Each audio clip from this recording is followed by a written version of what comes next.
देखिए भाई, बोला गया है कि यहाँ पे जेड भी a complex number with non zero imaginary part है ना, तो नॉन जीरो इमेजिनरी पार्ट दे रखा है और इसको बोला है कि ये रियल नंबर है। तो लेट अस से अगर मान लो मैंने उसको बोला कि ये कोई हमारा जेड डैश एक नंबर है, ठीक है, और डैश यहाँ पे बस ऐसे ही मैंने कोई बना दिया है ना, कुछ कोई भी इसका सिग्निफिकेंस नहीं है।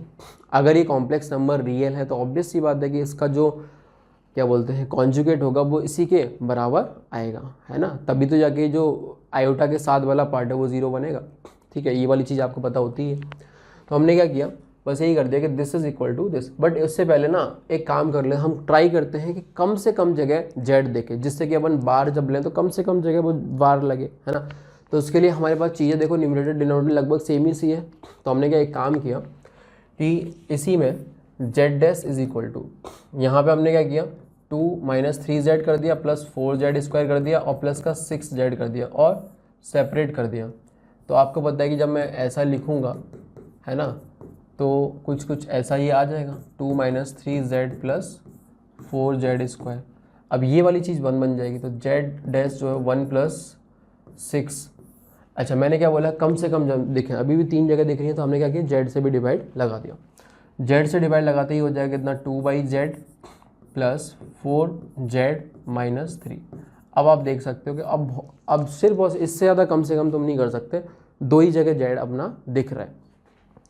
अगली बात मैंने क्या बोला, अगर रियल नंबर है तो जेड डैश का बार जो है वो जेड के बराबर होना चाहिए।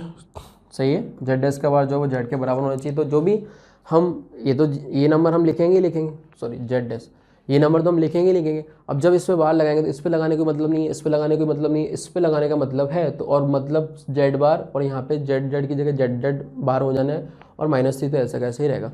और दोनों को जब बराबर करोगे तो ये 1 1 से कटेगा, 6 6 से उड़ेगा, है ना, फिर ये दोनों चीज़ बराबर हो जाएंगी -3 का, तो अल्टीमेटली ये चीज़ बराबर होनी चाहिए, है ना। तो मेरे पास 2/z bar plus 4 times z bar this is equal to 2/z plus 4z, ऐसा बनना चाहिए, बस ये होना चाहिए। ठीक है, सबको एक तरफ शिफ्ट कर लिया तो हमारे पास 2, अच्छा 2 से 2 उड़ा दो पहले तो सब जगह से, है ना।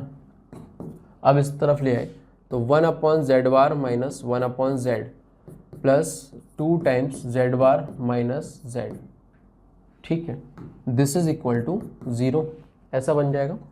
एलसीएम लिया तो z माइनस जेड बार, नीचे कितना आ जाएगा जेड बार प्लस का -2 कॉमन ले लो आप इसमें से, तो z minus z bar this is equal to 0। Overall अगर आप देखो तो z माइनस जेड बार जो है वो कॉमन आ गया, अंदर बनेगा कितना 1/z इंटू जेड बार को आप देख सकते हो मॉड जेड स्क्वायर -2। ठीक है, दिस इज इक्वल टू 0। अच्छा, यहाँ से z बराबर जेड बार आएगा और दूसरा आएगा कितना mod z square is equal to half. तो आप जरा ध्यान से देखो, ये चीज़ तो मना ही कर रखी है, क्योंकि अगर ये करते हो तो x plus iota y is equal to x minus iota y, तो वहाँ से y की वैल्यू 0 आ जाएगी, जो कि z एक प्योरली रियल नंबर बन जाएगी, जिसके लिए ऑलरेडी मना कर रखा है, तो ये तो होगा नहीं, तो ये वाला हो जाएगा, है ना। तो आंसर कितना आ जाएगा 0.5, ये बनेगा आंसर।